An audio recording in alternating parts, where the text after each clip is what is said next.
Hey everyone. Tonight we begin with a body dragging across ice naked, bound, barely human. Steam rises from his skin where the guards have poured urine, not out of mercy, but method to slow the freeze, to stretch the agony. He doesn't scream anymore. The cold has taken even that. This wasn't punishment for escape or defiance. It was the punishment. You've heard of the Gulag forced labor? Bitter cold. But this was something else. Pain, in Stalin's camps, was not chaos. It was craft. They broke bones, yes. But more than that, they broke meaning. They redefined hunger as a test, silence as guilt, sleep as betrayal. Torture wasn't improvised. It was rehearsed. There were 52 methods, each one sharpened into ritual. If unearthing the darkest corners of history helps you unwind, please like and subscribe. And tell me what's the coldest memory your mind still carries. Now dim the lights, steady your breath, and follow me into the machine that called itself re-education and it. As you step into this grim chapter of history, feel the quiet chill that precedes understanding. It is a stillness, a hush that falls before a profound lesson begins to unfold. This realm, the Gulag, was never merely a place of forced labor, a simple factory of human misery. No, it was something far more intricate, more insidious. It was a grand, macabre experiment in control, meticulously orchestrated not just through physical might, but through the precise, calculated application of pain. Imagine a sculptor, not of marble, but of human suffering, shaping it with deliberate strokes. Here, pain was not an accident, nor a spontaneous outburst of cruelty, but a finely tuned instrument. Its purpose was not correction, not rehabilitation, not even retribution in the sense of justice. It was a spectacle, a chilling performance designed to compel submission. Every ache, every throb, every tremor of fear was a whispered word in a language understood by all who endured it. Consider the unsettling concept of Soviet humanism, a term so dissonant with the reality it described. It was a law, whispered among the cold corridors, that stated a prisoner could only be executed if their body temperature was above 96 degrees Fahrenheit. A rule, seemingly humane, yet in practice, it often meant keeping a person just alive enough to be legally murdered. You can almost feel the cold dread of that stipulation, the macabre effort to sustain life only to extinguish it. This wasn't chaos. It was a system, torture itself. In this chilling architecture was not improvised.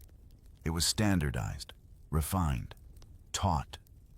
It was a curriculum, a set of practice techniques, institutionalized to its very core. The guards, the interrogators, they were not just brutes. They were technicians of agony, following protocols, adhering to an unspoken, yet deeply ingrained, methodology. Each act of brutality was a message. You see, it was etched not just into flesh, but into the very spirit of those who watched, those who listened, those who waited for their turn.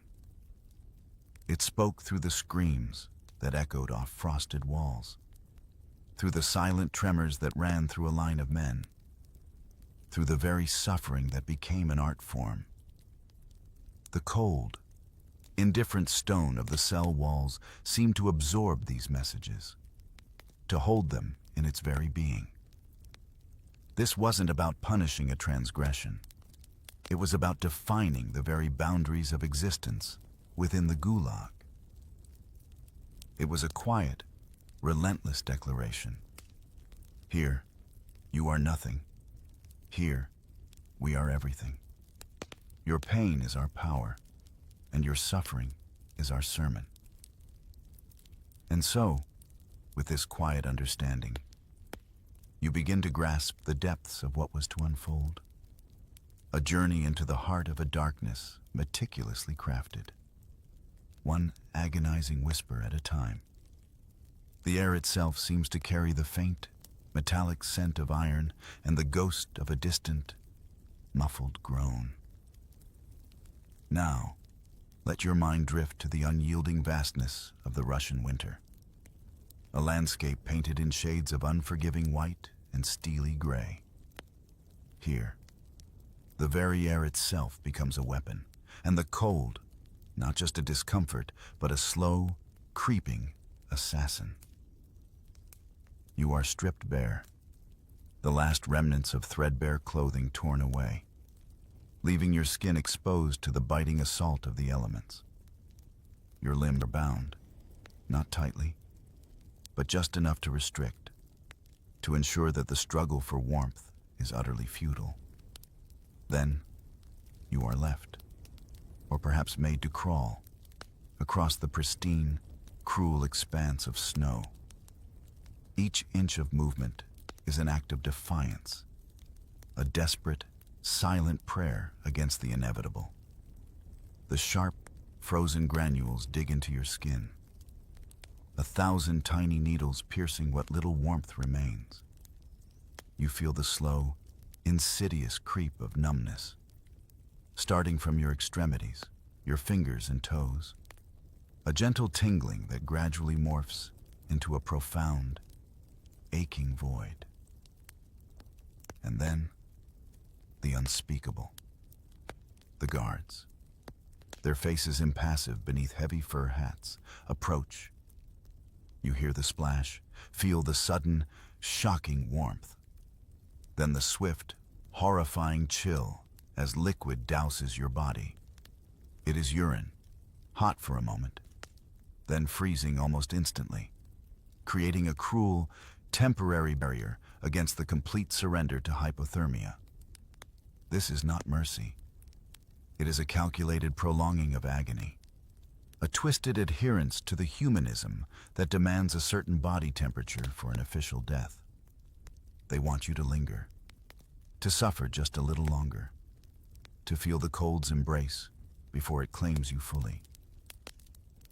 Imagine standing, or being forced to stand, naked and exposed, for hours on end, as the mercury in the thermometer plunges to 22 degrees below 0 Fahrenheit. The breath freezes in your lungs, forming sharp crystals with each exhale. Your muscles become rigid, turning your body into a statue of suffering, unmoving, unseeing.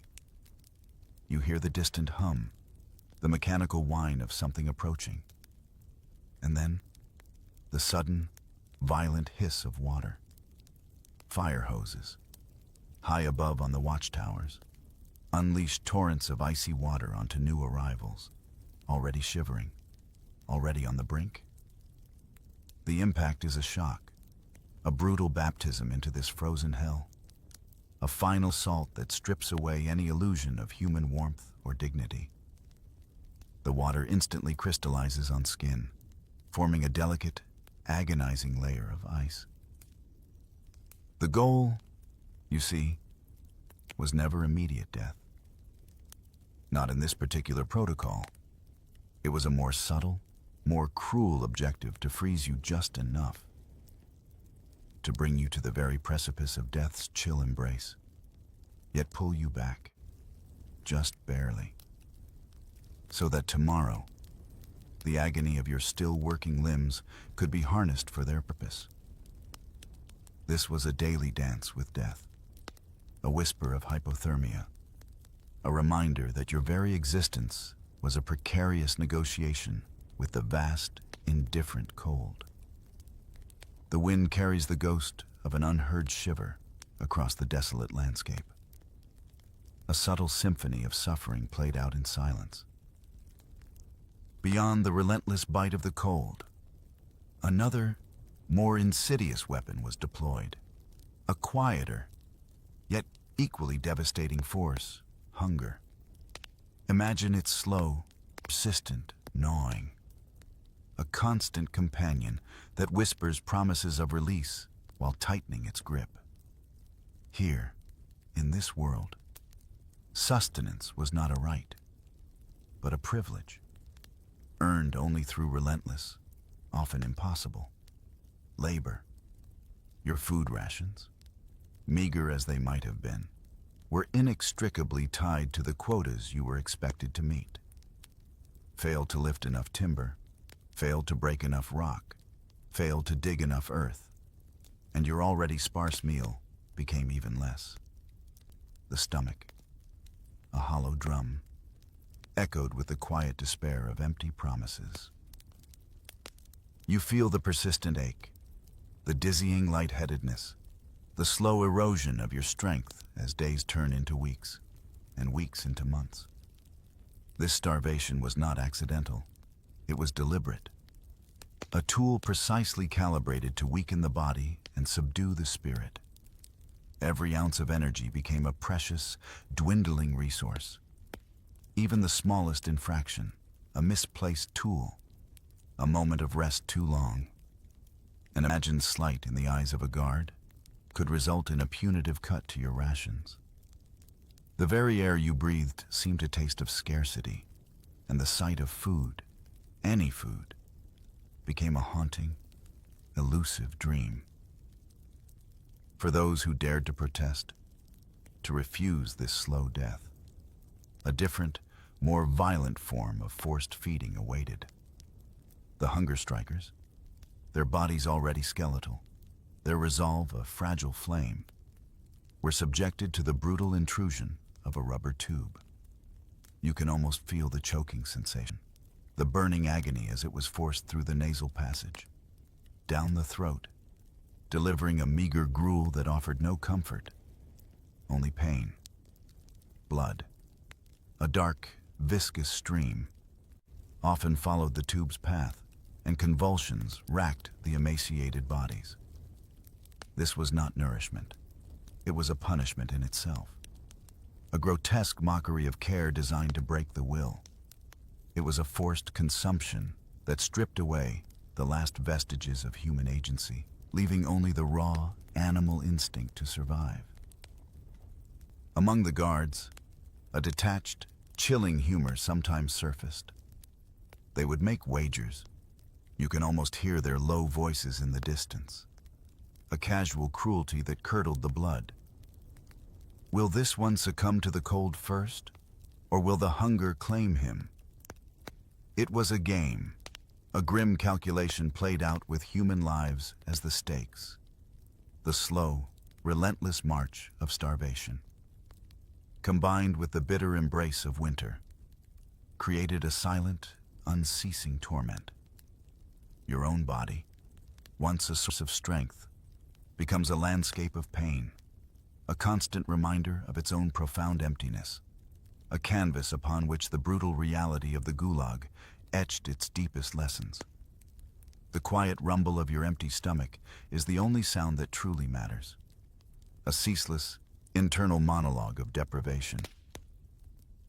As you delve deeper, you encounter forms of suffering so profoundly dehumanizing that they seem to belong to a fevered nightmare rather than the waking world. This realm was a grotesque zoo of torture, where cruelty was unbound and human imagination twisted into macabre designs. Imagine, if you can, being forced to sit, stripped naked, upon a bucket within which a sinister dance begins. Live rats, desperate and panicked, are placed inside, and then heat is applied from below. You can almost feel the frantic scratching, the desperate gnawing against your skin as the rodents, seeking escape from the rising temperature, turn to the only available path, through your flesh. This rat bucket was a torment designed to break not just the body, but the very spirit, to shatter any semblance of self-possession. The imagined sensation of tiny, sharp teeth, the desperate, unholy quest for an exit. leaves a phantom itch on your skin. Then, there was the parasha drowning, a vile baptism into utter degradation. Your head, or the head of one you witness, is seized and brutally plunged into barrels brimming with human feces. The stench is an assault, burning your nostrils, coating your tongue with the acrid taste of despair. You gasp, you struggle, but the hands hold firm, submerging you in the ultimate insult to human dignity. The filth seeps into your hair, your ears, your very being, a physical and spiritual defilement that seeks to strip away every last scrap of self-respect. You can feel the slimy texture, the suffocating pressure, the desperate fight for a breath that never quite comes clean. Sometimes, during the brutal interrogations, a different kind of horror was unleashed. Starved dogs, their ribs stark against their flanks, their eyes gleaming with a predatory hunger, were released into the interrogation rooms. Not to attack, not immediately, but to circle, to growl, to snap at the air. Their very presence a chilling threat, a psychological terror designed for the cold amusement of the guards. You can hear their low, guttural growls, feel the hot breath on your leg, the silent menace in their watchful eyes.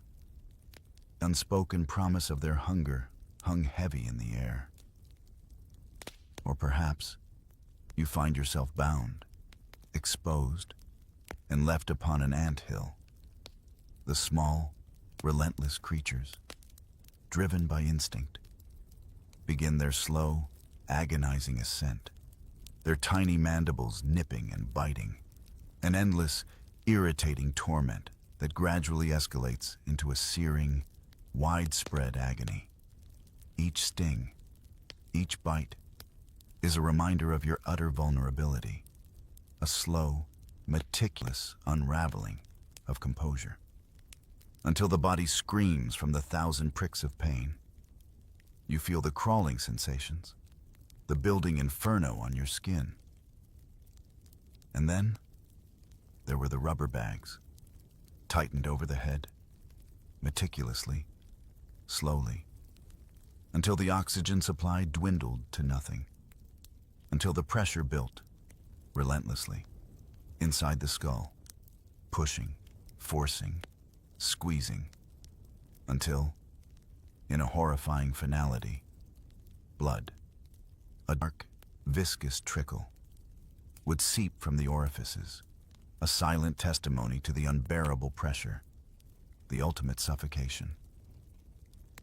Each of these torments, distinct in their form, shared a common thread to break, to desecrate, to leave nothing but an empty shell, a whisper of a human being in their wake. The air itself seems to thicken with the weight of unseen horrors, a silent testimony to unspeakable acts. In this realm, the natural rhythm of life was twisted, and the most basic human need, the sanctuary of sleep, was transformed into a forbidden luxury, a weapon to dismantle the mind. Imagine the ceaseless, pervasive exhaustion, a heavy cloak that wraps around you, weighing down your eyelids, dulling your thoughts, blurring the edges of reality. You are in a cell, perhaps, or a barracks, but the floor is not flat. It slopes, subtly, relentlessly, designed with a cruel ingenuity so that you cannot lie down, cannot find a level surface to rest your aching body. Each attempt to recline sends you sliding, forcing you to remain upright, to continue your weary vigil against the encroaching darkness. Your muscles ache, a constant, dull throb that vibrates through your very bones. As the quiet hours of night drag on, if a fleeting moment of respite, a gentle nod, begins to steal over you, the cruel intervention comes swiftly, a sudden splash, The shocking cold of ice water poured directly into your space, jolting you awake, pulling you back from the precipice of unconsciousness. The chill seeps into your very core, a stark, unwelcome reminder that even the briefest escape into slumber is denied. You shiver, not just from the cold, but from the relentless, insidious assault on your will. You are forced to march in place, endlessly, through the long, silent hours of the night. A monotonous, mind-numbing repetition of footsteps. A shuffling dance with exhaustion. Your legs become leaden. Your vision blurs, and the world begins to spin. But the command remains, keep moving. You push through the dizziness, the nausea, the overwhelming urge to simply collapse, to surrender to the sweet oblivion of sleep. There is no sitting allowed, no moment of respite where you can ease the pressure on your feet, your back, your weary frame. Standing punishments could stretch for 12, even 24 hours, a test of endurance that frayed nerves and shredded resolve. The blood drains from your feet, the swelling begins, and your mind, deprived of its essential rest, begins to play tricks. Shapes shimmer in the dim light, voices echo from unseen corners, and the line between reality and hallucination blurs. This systematic sleep deprivation was a meticulously crafted technique, designed to fracture the mind, to wear down psychological defenses until resistance crumbled. It was in this fog of profound weariness that false confessions were often extracted. A broken mind desperate for the promise of rest, willing to say anything, to admit to anything, if only the endless vigil would cease. You feel the slow, insidious erosion of your own thoughts, the difficulty in forming coherent ideas, the overwhelming weight of leaden eyelids. The world around you becomes a distorted echo, a blurred landscape of pain and perpetual wakefulness. Even in your deepest exhaustion, you remain alert, a silent sentinel against the ever-present threat of punishment for merely closing your eyes. The very air seems to hum with the quiet desperation of those who yearned for the simple mercy of slumber, a mercy that was perpetually denied. The darkness itself feels heavier, pressing down, a constant reminder of the elusive peace that lies just beyond reach. In this desolate landscape, where every human connection was frayed and twisted, the very essence of womanhood became another tragic commodity. You can feel the quiet, pervasive fear that permeated the air around the women in the camps, a fear born not just of hunger or cold, but of a different, more intimate violation. Women were selected, not for their skills or their strength, but for their bodies, destined to become sex slaves for the guards, or, in a crueler twist, for the criminal bosses who held sway over vast portions of the camp. The choice was never truly a choice. Refusal, a desperate attempt to cling to autonomy, meant immediate, brutal consequences, the most back-breaking labor, merciless beatings that left bodies bruised and broken, or a terrifying transfer to cells dominated by hardened criminals, where the degradation would intensify beyond imagination. Some women, in a desperate bid for a semblance of protection, entered into Gulag marriages. These were not unions of love or choice, but arrangements of grim necessity, offering temporary, fragile safety from the worst abuses. Yet, even in these unions, there was no dignity. The women were marked, their spirits subtly broken, their very beings degraded, passed around as camp property, their individual identities slowly erased by the ceaseless assault on their humanity. You can almost see the quiet despair in their eyes, the resigned posture, the subtle ways they tried to disappear within themselves. Their laughter, if it ever surfaced, was often brittle, a fleeting sound quickly swallowed by the oppressive silence. Among these women, foreign captives, German, Polish, Baltic, were often in the highest demand. Their perceived exoticism, their distance from the Russian landscape, made them objects of particular, unwanted attention. They carried an additional layer of isolation, separated not just by their imprisonment, but by language, by culture, by a yearning for a home that now felt like a distant, impossible dream. You can imagine the quiet conversations, the whispered warnings, the attempts to find solace in shared suffering, even as the walls of their individual prisons seemed to close in around them. The fabric of human connection here was not woven from threads of empathy, but from strands of brutal power and survival. The women of the Gulag moved through this landscape as shadows, their stories often untold, their suffering a silent testament to the depths of human cruelty. The quiet murmur of the wind carried their unspoken sorrow, a lament that echoed through the bleak, unforgiving expanse of the camp. Every subtle gesture, every downcast gaze, every hurried movement spoke volumes about a reality where the tenderest aspects of existence were brutally exploited, leaving behind only the cold, hard shell of survival. In the Gulag, every act of punishment was a performance, a grim theater orchestrated not just for the individual being tormented, but for the silent, captive audience. You stand witness to these chilling spectacles, observing the deliberate choreography of fear. Public executions and beatings were common, enacted in the open air, under the vast, indifferent sky.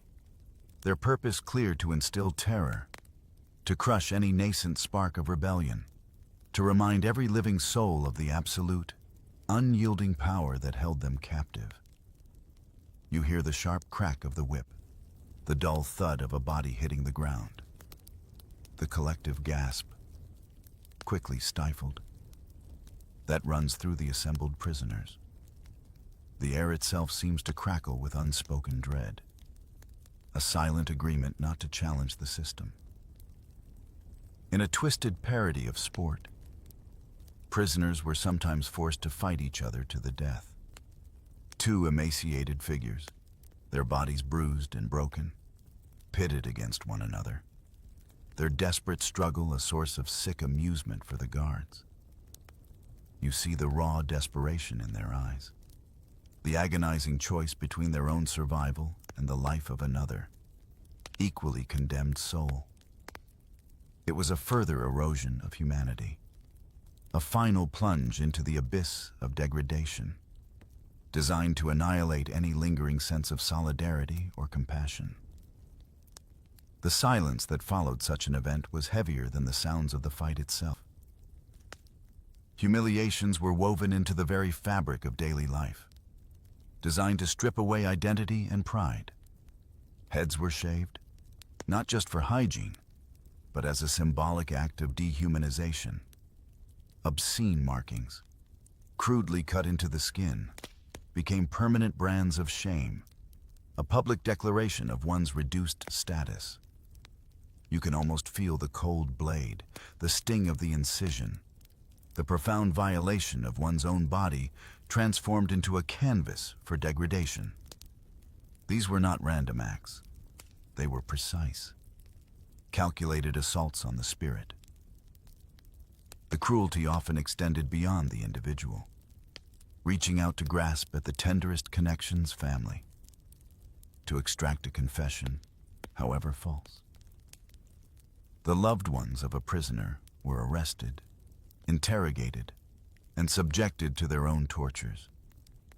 The thought of your own family, your parents, your children, enduring such agony because of you, was a torment almost beyond bearing, a psychological weapon that often proved more effective than any physical pain. The echoes of an unheard sob, a whispered plea, seemed to hang in the frigid air. And then there was collective punishment, a common, brutal tool.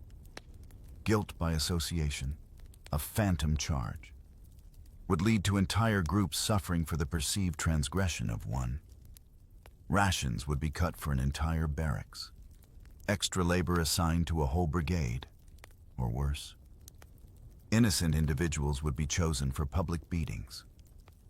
It was a cold, stark reminder that your fate was inextricably linked to the actions of others, fostering an atmosphere of suspicion and fear, dissolving any sense of community or trust. The quiet despair of shared suffering resonated through the silent. Watching crowds, a chilling testament to the calculated design of this system, where fear was the ultimate architect. Even amidst the systematic cruelty of the state, another layer of oppression existed, a brutal shadow society ruled by the Urkas, the career criminals. These men, hardened and ruthless, operated with a terrifying autonomy, forming a kind of mafia within the camps. You quickly learned to recognize their swagger, the cold glint in their eyes, the casual brutality that marks their every interaction. They were the true lords of this dark domain, wielding a power often greater than that of the guards themselves. Their reign was one of terror, a daily nightmare for the political prisoners who found themselves utterly defenseless against their depredations. You witnessed the casual violence, the regular beatings, the blatant extortion where meager rations, a precious piece of clothing, or even a fleeting moment of peace could be seized without warning. The Urkas moved through the camps like predators, preying on the weak, the vulnerable, the desperate. For women, the threat was even more pervasive, with sexual exploitation a common and horrific reality. The political prisoners, often intellectuals, farmers, or ordinary citizens caught in the vast net of state paranoia, had no defense. They were stripped of their former identities, their skills meaningless in this brutal hierarchy. They possessed no street smarts, no criminal code, no means to fight back against this organized, internal oppression. The most chilling aspect of this reign was the complicity of the guards. They not only allowed, but actively encouraged the Urkas' domination. This served a purpose. It diverted prisoner resentment, turning it inward, fostering division, preventing any widespread solidarity or rebellion against the state. The guards benefited from the chaos, using the Urkas to maintain order through terror, to punish those who might otherwise be beyond their immediate reach. You see the casual glance, the unspoken nod, the deliberate turning away that signaled the unspoken alliance between the state's oppressors and the camp's underworld. The political prisoners, you realize, were caught in a cruel vice. They had no protection, no one to turn to, no glimmer of solidarity from their fellow inmates. They were surrounded by predators, both official and unofficial, their lives a constant negotiation with violence and fear. The Urkas stole their rations, leaving them to starve. They stole their meager possessions, leaving them exposed to the elements. And with chilling frequency, they stole their lives, often with impunity. You hear the whispers of their names, the chilling reputation they carried, the quiet despair of those who knew there was no escape from their shadow. In this bleak landscape, the only law that truly mattered was the brutal, unwritten code of the criminal underworld. A constant, gnawing threat that added another layer of agony to the already unbearable burden of existence. The scent of fear, mingled with stale sweat, seemed to linger heavy in the air, a silent testament to the daily struggle. In a place where life itself was a prolonged agony, the natural human yearning for escape, or for the quiet release of death, became a desperate, perilous gamble. But even these choices were denied, punished with the chilling severity that underscored the system's absolute control. You witnessed the brutal reality failed suicides were not met with pity or care, but with further retribution. These attempts were branded as traitors of state suffering, a grotesque inversion of compassion, implying that one had betrayed the very process of their torment. The punishment was swift and harsh. Imagine the agony of surviving a suicide attempt, only to be met with further beatings, more grueling labor, and the unbearable knowledge that your failure had brought even greater misery. The cruelty extended to the families of those who succumbed to despair. For a prisoner's suicide, their already meager rations would be cut, or, in a more terrifying reprisal, their family members on the outside could face arrest and imprisonment themselves. This was a psychological weapon, a final chain forged from love and fear, designed to prevent even the ultimate escape from torment. You can almost feel the invisible hand, reaching out beyond the camp walls, tightening its grip on the innocent, ensuring that the suffering reverberated far beyond the prisoner's own body. Escape attempts, even the most desperate and ill-fated, were met with an equally brutal response. Capture meant not just a return to the camps, but a guaranteed escalation of torment, prolonged torture. The addition of years to already impossible sentences, or often immediate execution. The vast, unforgiving landscape, the relentless cold, the omnipresent guards, and the distant, elusive promise of freedom made escape almost impossible, a dream that quickly turned into a deadly nightmare. You hear the distant barks of tracking dogs, the sharp crack of a rifle, the chilling silence that follows. And then there were the invalid barracks, places of unimaginable horror where hope went to die. These were not infirmaries, not places of healing, but death zones, repositories for the sick, the weak, the utterly broken. Here, there was no food beyond the bare minimum to keep a person from immediate expiration. No medical care, no comfort. The air hung thick with the stench of sickness, of unwashed bodies, of despair. The sick were deemed useless, a drain on resources, and thus were simply left to rot, abandoned in filth, their quiet groans echoing in the desolate silence. You can almost feel the cold seeping through the cracked walls, the desperate, rasping breaths, the pervasive hopelessness that clung to every surface. This was the ultimate rejection of human value, a final, brutal statement that in the Gulag, your worth was measured only by your ability to work, and if that ability ceased, so too did your right to exist. The vast, indifferent sky seemed to bear silent witness to these acts of slow, deliberate extinction. As we draw to a close on this harrowing journey, you can feel the quiet weight of the past settling around you, a somber understanding of the depths to which humanity can descend. The Gulag, as you have come to understand it, was not a singular entity, but a sprawling, meticulously designed machinery of suffering. Across its vast network of camps, at least 52 distinct methods of punishment were documented, each one a variation on the theme of breaking the human spirit. From the icy embrace of the freeze protocols to the insidious torture of sleep deprivation, from the physical violations of the rat bucket to the psychological torment of family retribution. The cruelty was systematic, comprehensive, and chillingly inventive.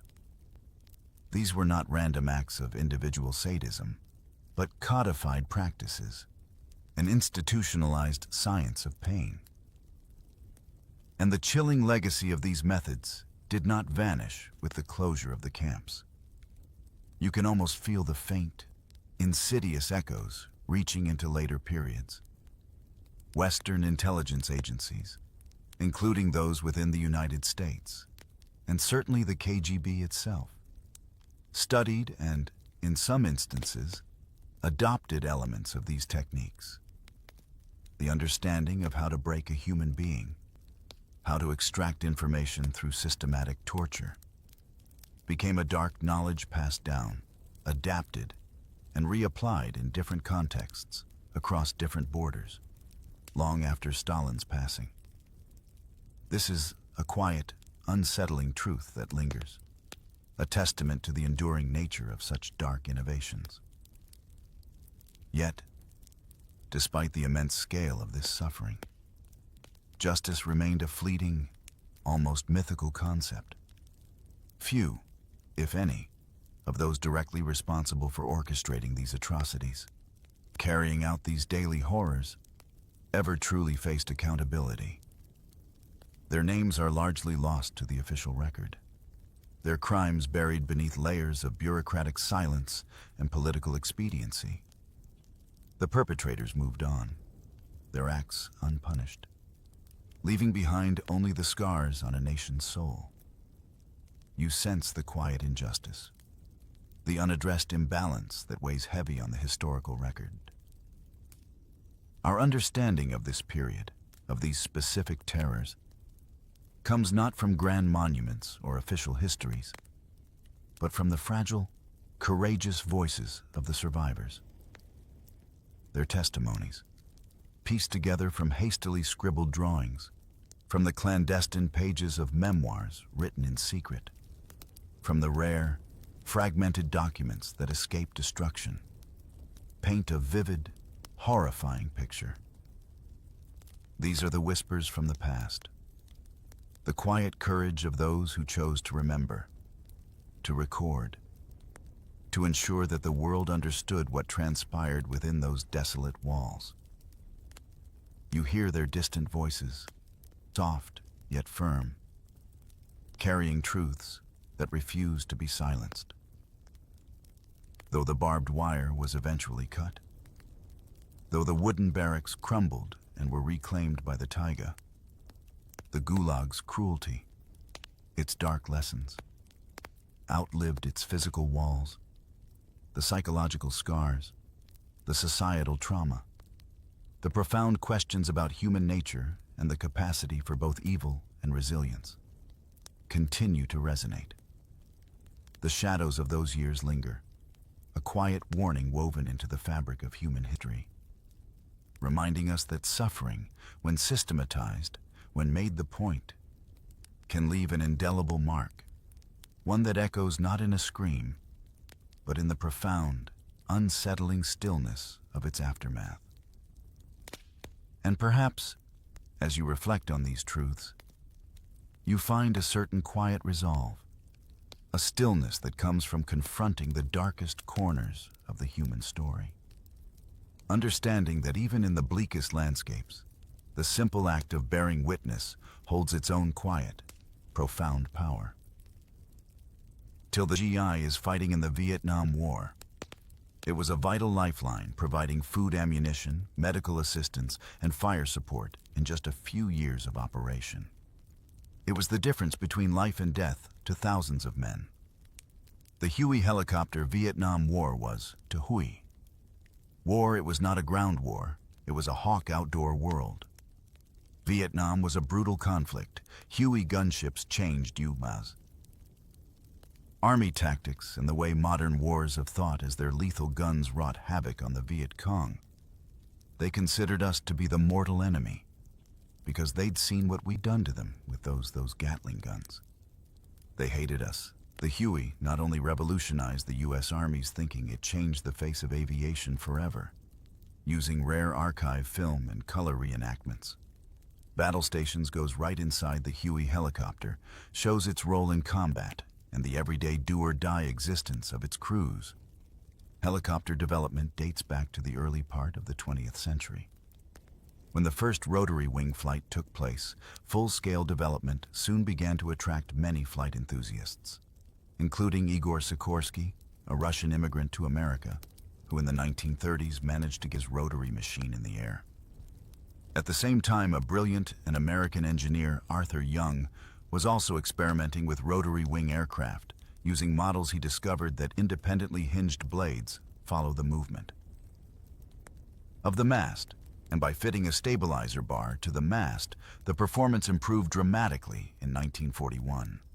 Young and another brilliant engineer, Fart from Kelly, took the initiative to demonstrate their new model to Lawrence D. Bell, founder of the Bell Aircraft Company.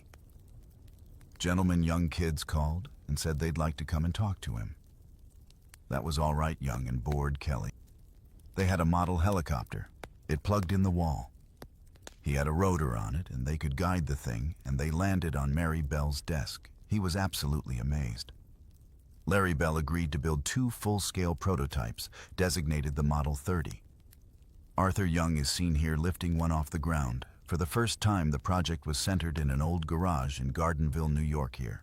Floyd Carlson, a Bale test pilot, tested the Model 30 for several months, making various adjustments until he crashed during a test run. But Bell and his team forged ahead with development by 1943. An improved second prototype was ready to be tested. Its first passenger was Larry Bell, seen here, eager to demonstrate his machine for the camera during World War II. The Germans' Anala is still considered the helicopter unproven technology, and only limited resources were devoted towards tests. But Larry Bell, whose company had grown considerably during the war, building fixed-wing fighters and bombers, had the vision to see the helicopter's potential. He was excited by the concept of vertical takeoff and the flexibility it gave compared to planes. To prove the point, Bell's favorite demonstration was for his helicopter to land on the palm of the hand. The area Bell was the legend. He was a man of foresight, a man of integrity, and a tremendous faith in the engineers. They said they can do something. They could do it. Arthur Young and his team built a third aircraft for Bell, the Model 47. It was an instant success, becoming the first commercially certified helicopter. More significantly for Bell, it became the workhorse of the U.S. military. The U.S. Army first deployed helicopters in large numbers during the Korean War from 1950 to 1953. Their primary role was for scouting and medical evacuation on these flimsy flying machines. The wounded were carried precariously on stretchers strapped to the side of the helicopter.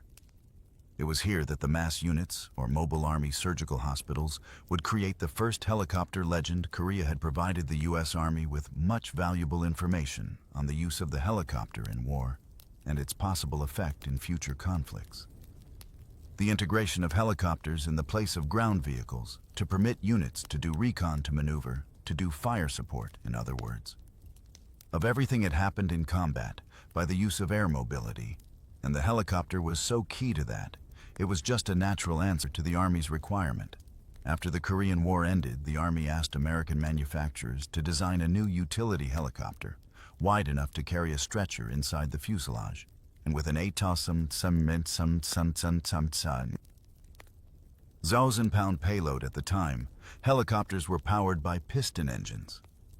But research had begun on a new gas turbine engine. With their lighter weight and considerable increase in power, gas turbines held a strong advantage over the outdated piston engine running on gas. Turbines also meant the engine could be mounted on top of the fuselage, allowing more valuable cabin space. Inside the craft, Bell's engineers developed a turbine-powered utility helicopter, the X-84. The United States Army was impressed and awarded Bell a contract. We had a good design team. We have Bart Kelly as our leader, and we had some other key engineers that were running the show. They had a lot of maintenance experience, and it had a lot of field experience. And we had pilots. It lived flying, and they knew what the aircraft ordered. Bell's new helicopter was originally called the Iroquois by the U.S. Army. When it went into the production phase, they call it the H helicopter, utility one. So then I was HU and the GIS, with the name Huey on from Huey, and that's how I got the nickname stuck. The Army was keen to integrate the Huey into a new strategy of air mobility, and immediately recruited a new generation of warrant officer pilots and who entered the Army specifically to fly helicopters under a far-sighted program that began in 1951. The new program, which lasted 9 months, gave recruits without college degrees the opportunity to become helicopter pilots. All they needed was the intelligence and desire to fly. And all of my life people have asked me about, how do you fly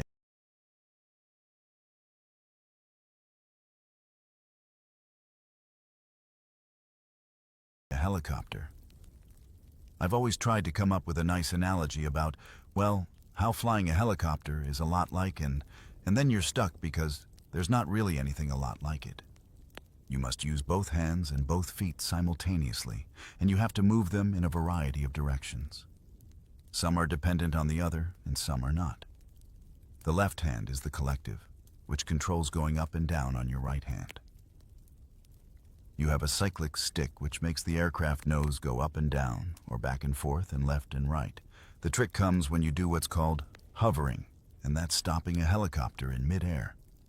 And that requires the feet. New pilots were quick to grasp the potential of the Huey over other helicopters we trained in Mineral Wells, Texas.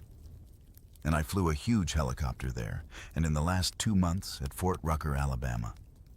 We started flying the Huey, and it was like a Cadillac compared to these smaller things that we used to fly. But it was far from a smooth ride for Bell, the U.S. government now. Under pressure from other manufacturers, proposed that Bell should let other companies share in building the massive numbers of Huey as it needed. We told them it wouldn't work. We tried it, and it was just going to be a waste of money. What we would do is give every state of the union a portion of subcontracting.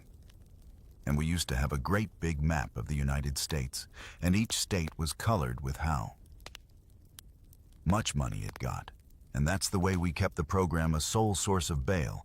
As the first Hueys entered service with the Army, America pledged its support to the people of South Vietnam in their war against communism.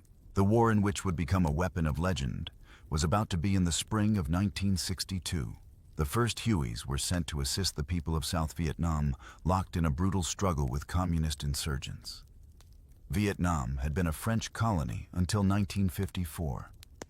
But when the French were finally driven out after a long war of independence, the victors could not agree on who should rule the country, was divided by international agreement into Communist North Vietnam and the Democratic Republic of South Vietnam under the leadership of Ho Chi Minh. The Communists rejected partition in retaliation. They created the National Liberation Front, known as the Viet Cong, to wage a guerrilla war against the South Vietnamese Army.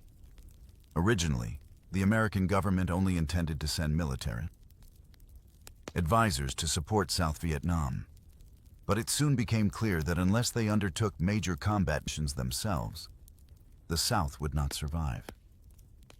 We have made a national pledge to help South Vietnam defend its independence, and I intend to keep that promise by 1965. Large numbers of American combat troops began pouring into South Vietnam in the capital Saigon. The Viet Cong retaliated by stepping up their bombing campaign. The Communists also controlled much of the countryside, where their hidden network provided food, ammunition, and refuge for their fighters. These secret Viet Cong cells were almost impossible to detect. The terrain in Vietnam was another major obstacle. The impenetrable jungle and high mountains made the ground movement of large numbers of troops virtually impossible. It was in these conditions that the mobility of the helicopter became essential.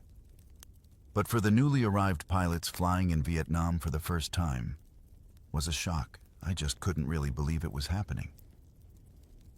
To me, and I hadn't flown a Huey in over a month, and the first thing they did is put me in a loaded gunship and made me go fly a traffic pattern.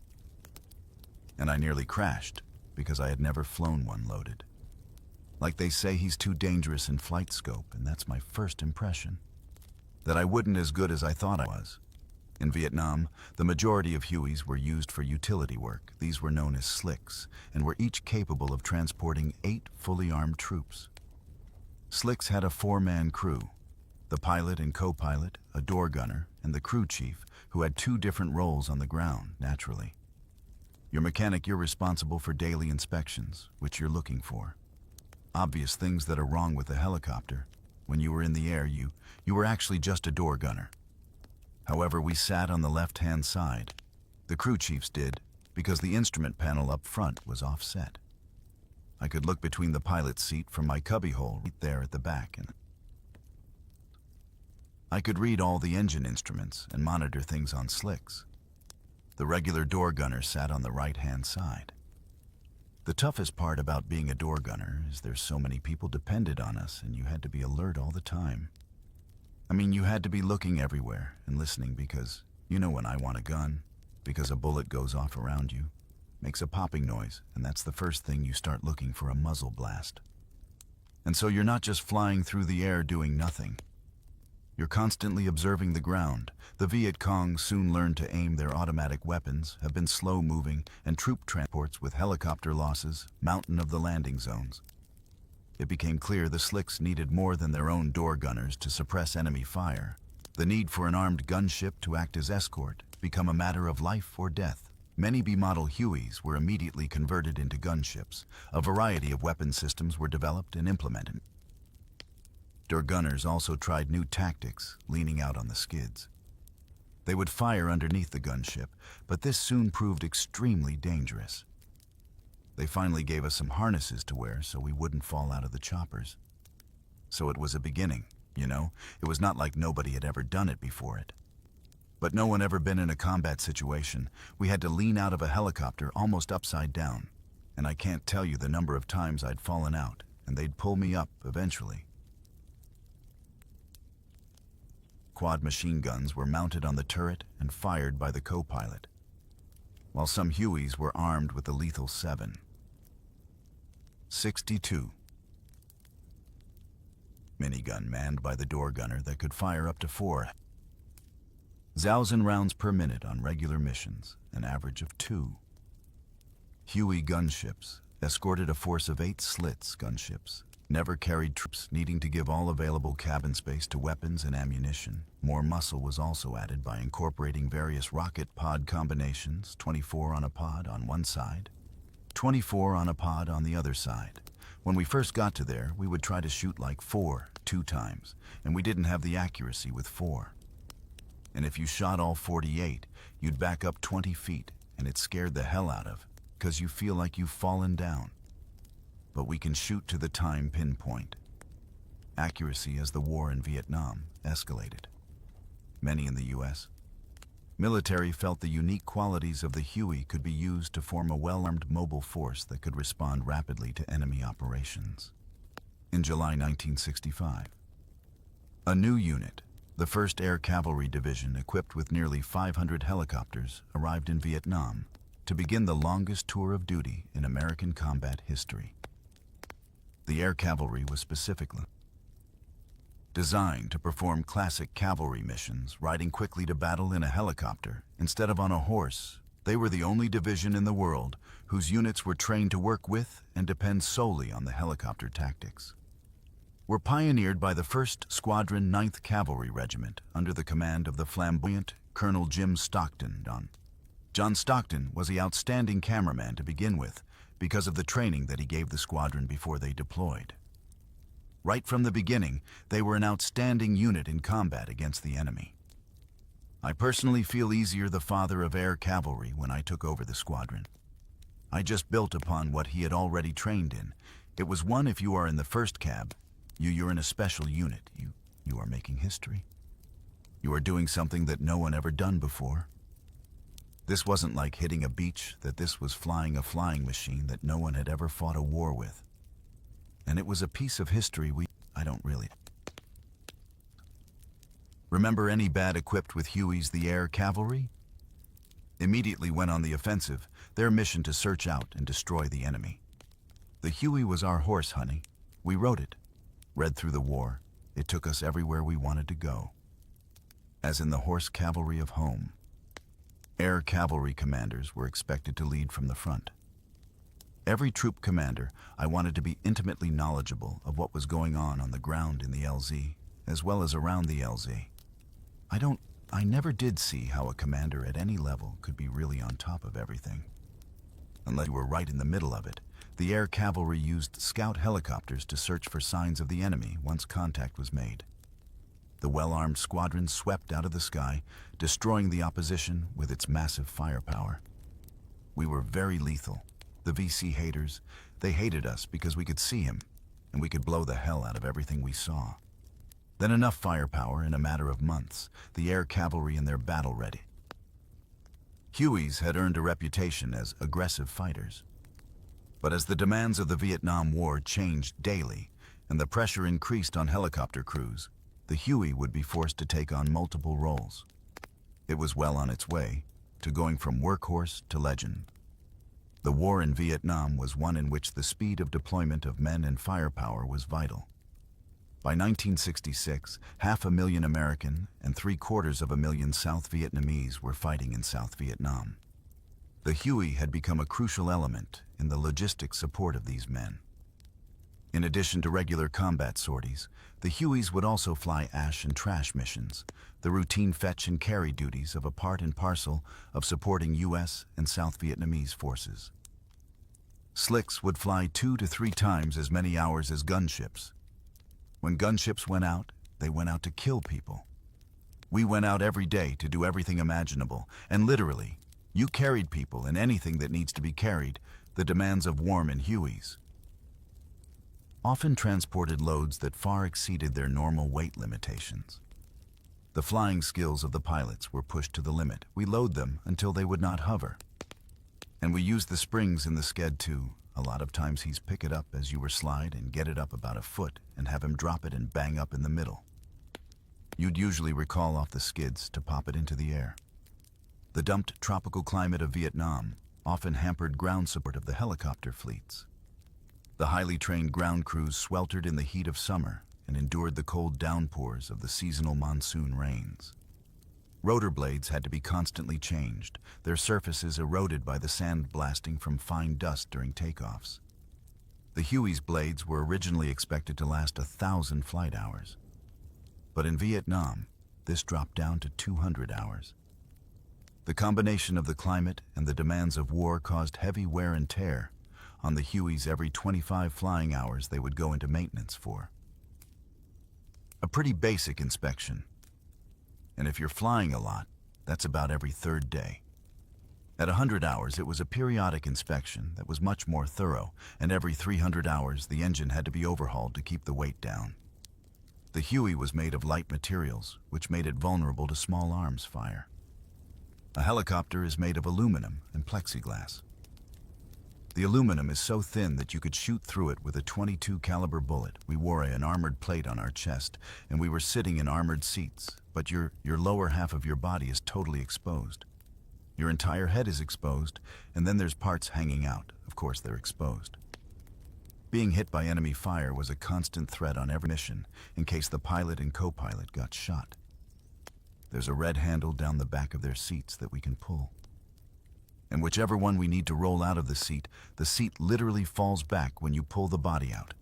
Jump in there, fold the seat up and fly it. Hueys were one of the biggest threats for the communists, and every opportunity was taken to shoot them down. But it wasn't crashing that the Huey pilots feared, it was the Viet Cong.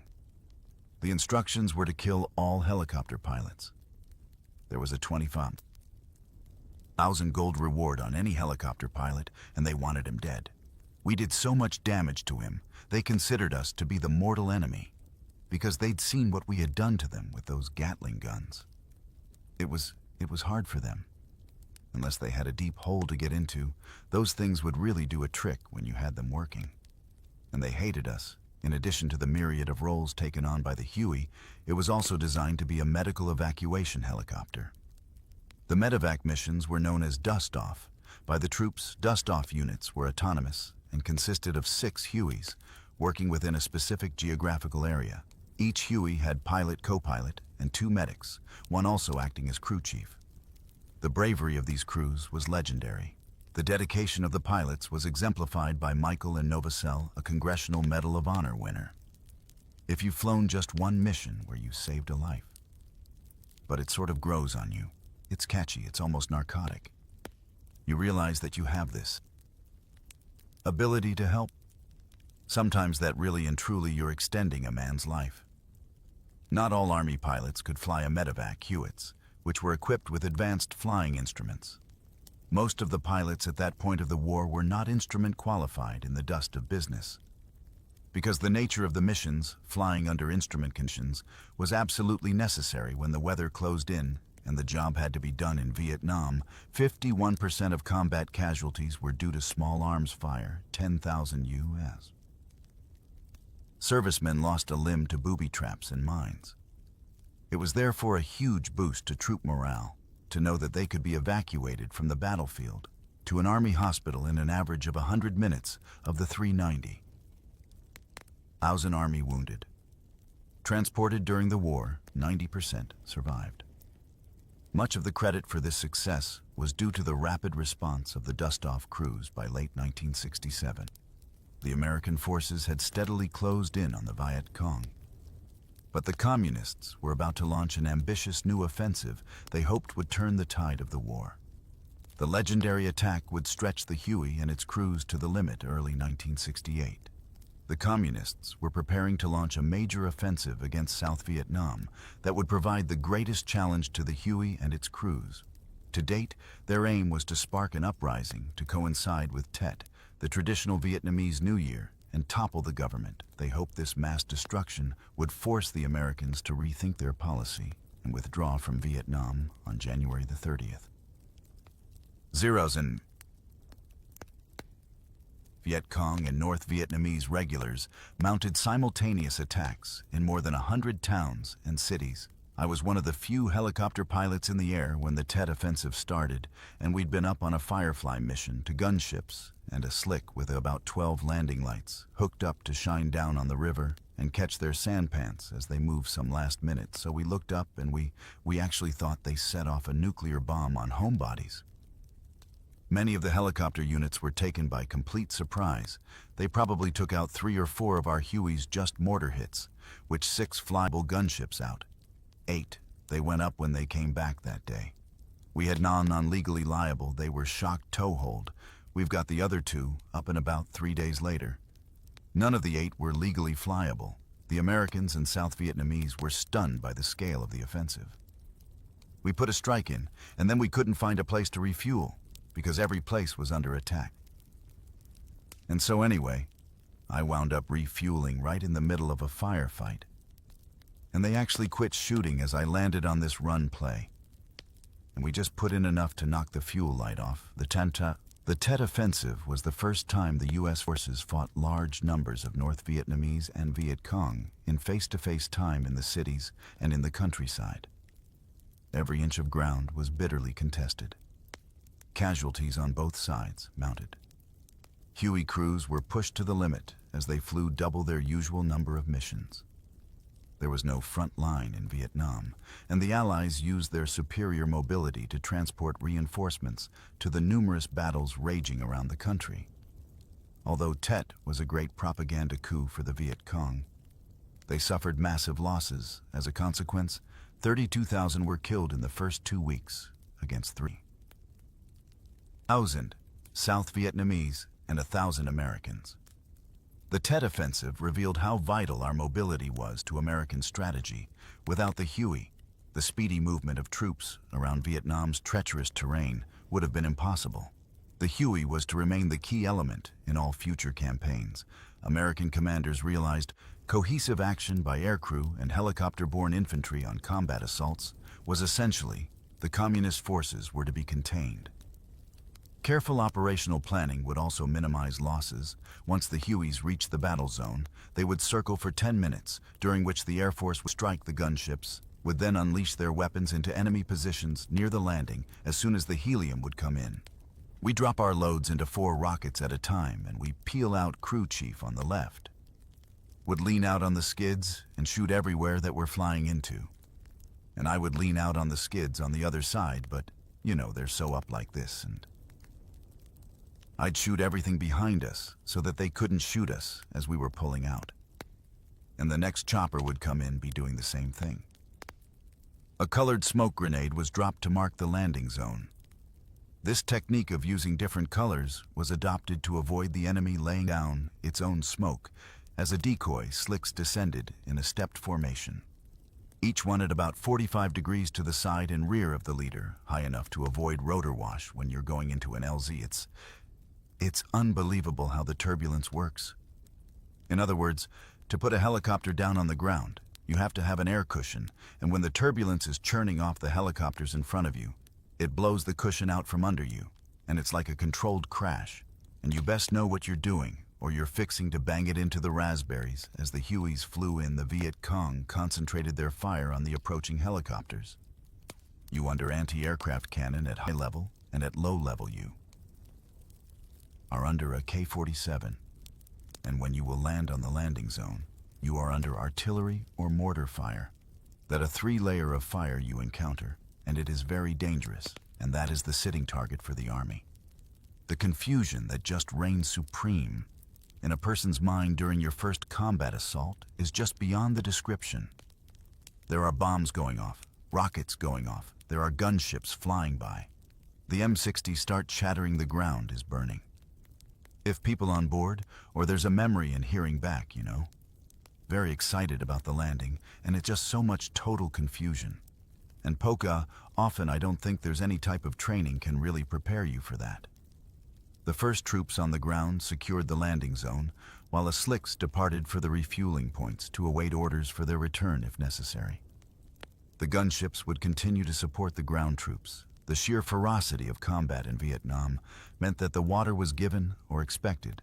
The Huey had proved itself on the battlefield time, and again it allowed the infantry to do its job against a determined and brave adversary, even against overwhelming firepower.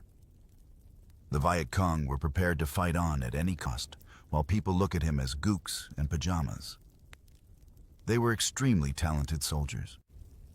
They were a tough soldier to fight, and they fought as hard for their country as we were fighting for our country's principles. They were damn good soldiers. The superior air mobility of the U.S. forces had helped defeat the Viet Cong in the Tet Offensive.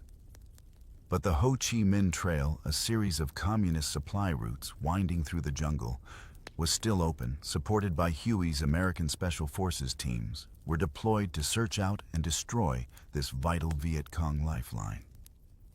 Sometimes we just insert an American Special Forces unit. A lot of times their mission was to interdict traffic along the Ho Chi Minh Trail, to put sensors out sometimes, to kidnap a North Vietnamese officer, to gain intelligence, and to take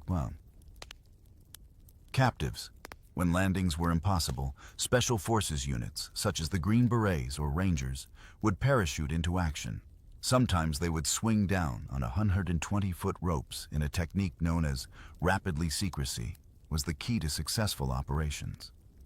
Because of the rotor noise, pilots tried to avoid alerting the enemy until the last possible moment, can't tell. Always worse sounds coming from, and same is true of the helicopter. You can hear it, but you're not quite sure where it is, and if you stay close to the treetops, it's much harder to see one. And when you do see it, it's in your vision for a much shorter period of time. So it's hard to get a bead on it, and so leave it. Generally stay pretty close to treetop level. The U.S. Navy also began to fly a special squadron of Hueys nicknamed the Sea Wolves. Their task was to keep the waterways of the Mekong Delta open and free from the enemy. The Sea Wolves protected Navy river patrol boats by searching for sampans laden with weapons and ammunition. For the Viet Cong, the Mekong Delta was a vital link in the Viet Cong supply line. Patrolling this large network of waterways was risky. The possibility of ambush was a constant danger. The reputation of the Sea Wolves pilots for pinpoint navigation in poor weather conditions meant they were in constant demand by the U.S. Navy SEALs and other Special Forces groups.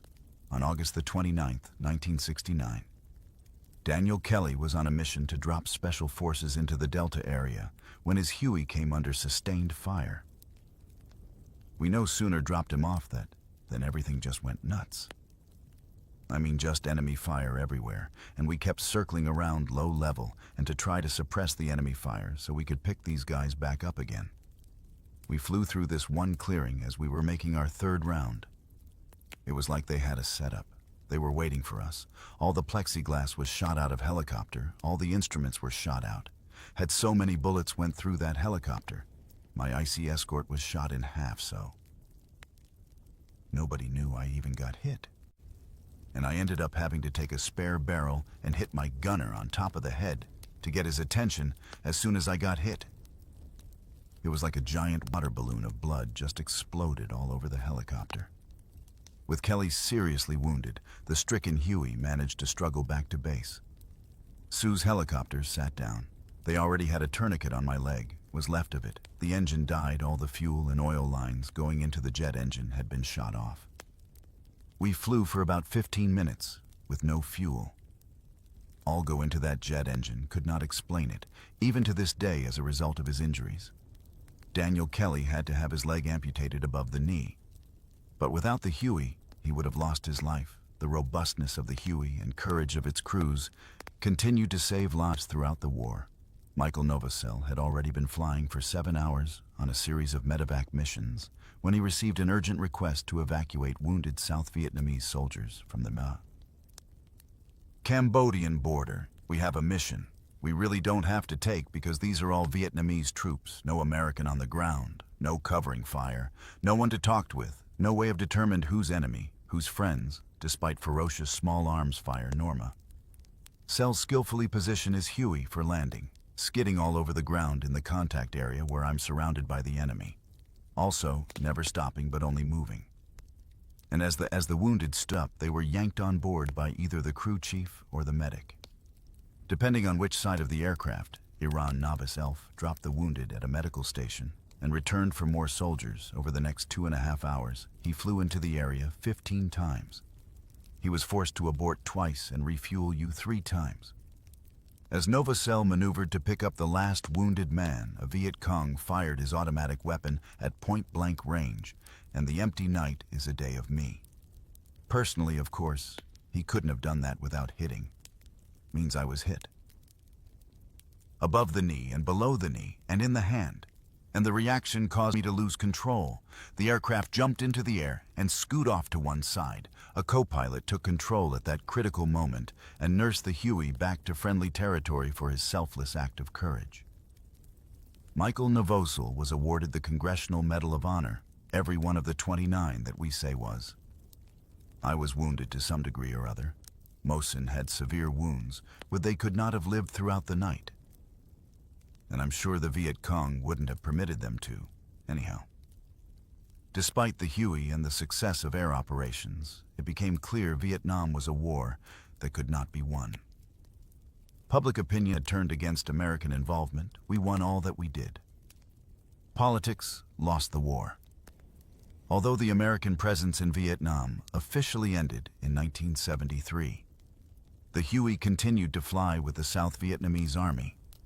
But without American support, the end of South Vietnam seemed inevitable. After the American withdrawal, we flew. Only 2 or 3 myths.